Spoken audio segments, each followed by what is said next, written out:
बोलो আজি গোটা মুৰ্গী মজা আছে বনাও বলো প্ৰথমতে মই এতিয়া এক বাটি দৈ লৈছো তাৰ পিছতে মই সোৱাদমতে নিমখ দিছো আৰু এফালে হালধি দিছো আজি ইয়াৰ মছলাটোৱে মেইন মছলাটো যিমানে ধুনীয়াকৈ বনাব পাৰিব আজি মাংস সোৱাদ হিমানে ধুনীয়া হ'ব তাৰ পিছতে গাৰ্লিক পাউডাৰ দিছো তাৰ পিছতে পাকঘৰতে থকা মছলাকিটাই ব্যৱহাৰ কৰিছো জিৰা গুৰি ধনিয়া গুৰি ৰেড চিলি পাউডাৰ চিকেন মছলা গৰম মছলা সববোৰ ব্যৱহাৰ কৰি দিছো আৰু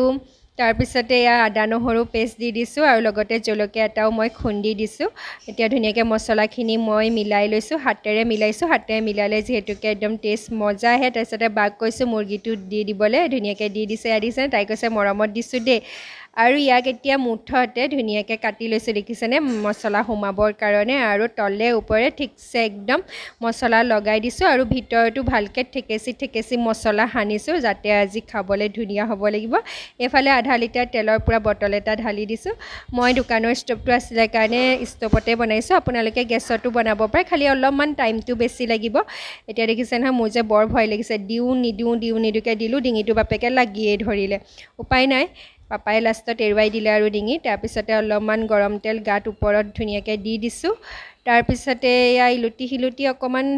কৰি দিছো আৰু ইলুটি হিলুটি কৰি দিলে ধুনীয়াকৈ সিজিব তাৰ পিছতে পাপা আহি গ'ল যেতুকে আজি পাপা ঘৰতে আছিল কাৰণে এটো বনোৱা হ'ল নহলে পাপা ঘৰত নাথাকে যে সেইকাৰণে বনোৱা নহয়ে আজি ফাইনেলি এটো হৈ গ'ল দেই আপোনালোকৰ বাৰু দেখি খাও লাগিছেনে মই হলে ৰ'ব পৰা নাই দেই এতিয়া ধুনীয়াকৈ একদম নেমু অলপ ওপৰত চেটিয়াই মছলা মাৰি খোৱাহে কথা আৰু বাই বাই কেনেকুৱা লাগিলে